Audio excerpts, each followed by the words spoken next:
بسم اللہ الرحمن الرحیم۔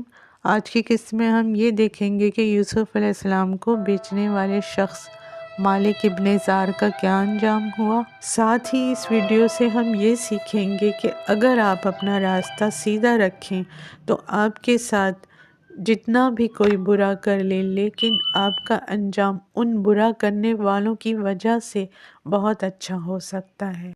یوسف علیہ السلام قید سے رہائی پانے کے بعد وزارت اعلیٰ پر فائز ہو بھی گئے، مگر وہ شخص جس نے یوسف علیہ السلام کو کنویں سے نکال کر مصر کے بازار میں بیچا تھا، 20 سال گزر گئے مگر وہ یوں ہی مصر کی گلیوں بازاروں میں یوسف علیہ السلام کی تلاش میں بھٹکتا پھرتا رہا۔ مالک ابن زار 20 سال اس احساس گناہ کو لے کر دنیا سے کٹ گیا کہ اس نے ایک نبی کو پیسوں کی خاطر بیچا۔ وہ روتا رہا۔ جب یوسف علیہ السلام نے اپنی اعزازی تقریب میں تمام مصریوں کو جمع کر کے آنے والے قحط کے بارے میں اعلان کیا تو مالک ابن زار بھی وہیں پہ موجود تھا اور انہیں دیکھ کر پہچان چکا تھا، مگر سخت سیکیورٹی کی وجہ سے مل نہ سکا۔ مگر محل کے باہر ہی اس نے پھر ڈیرے ڈال لیے تھے کہ کبھی تو وہ باہر آئیں گے۔ ایک روز جب یوسف علیہ السلام کے حکم پر آزاد ہونے والے زندان زاویرہ کے سب قیدی یوسف علیہ السلام سے ملنے آئے اور یوسف بھی سب کی خاطر خود باہر نکل آئے، کیونکہ وہ اب بھی پہلے کی طرح منکسر المزاج تھے۔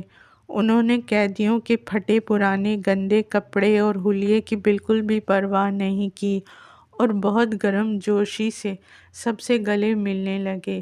سب بے انتہا خوش تھے اور انہیں یا نبی خدا کہہ کر پکار رہے تھے۔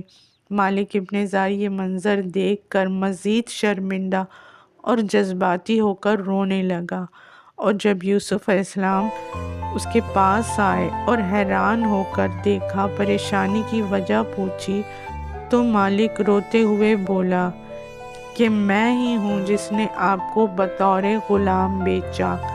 مگر یوسف علیہ السلام مسکراتے ہوئے بولے، کیا میرا حلیہ غلاموں جیسا لگتا ہے؟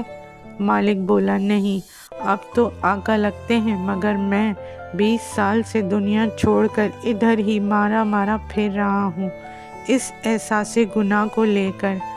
بہت چاہا کہ یہاں سے چلا جاؤں لیکن دل نہیں مانا۔ وہ روتے ہوئے بولا، یہ احساس گناہ مجھے قطرہ قطرہ مارے دے رہا ہے۔ یوسف علیہ السلام پہلے تو پریشان ہوئے، پھر مسکراتے ہوئے انہوں نے بہت خوبصورت اور گہری بات کہی۔ انہوں نے کہا، یہ سودا اتنا زیادہ برا بھی نہیں تھا۔ آپ نے مجھے بیچا اور بدلے میں میری محبت کو پایا، اور میرے حصے میں غلامی آئی تاکہ سرداری ملے۔ یہ جواب سن کر سب قیدی ہنسنے لگے اور اس طرح ماحول ہلکا پھلکا ہو گیا۔ یہ ہے وہ سوچ جس کو لے کر اگر ہم چلیں تو دشمن کا ہر وار ہمارے حق میں جائے گا۔ ہاں، لیکن ہمیں اپنا راستہ سیدھا رکھنا پڑتا ہے اور یہی بہت مشکل کام ہوتا ہے۔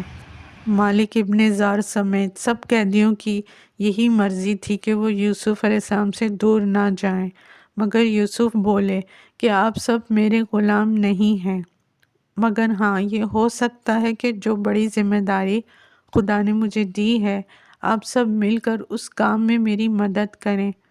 سب نے ایک ٹیم بن کر کس طرح کام کیا، یہ جاننے کے لیے اگلی قسط دیکھیں۔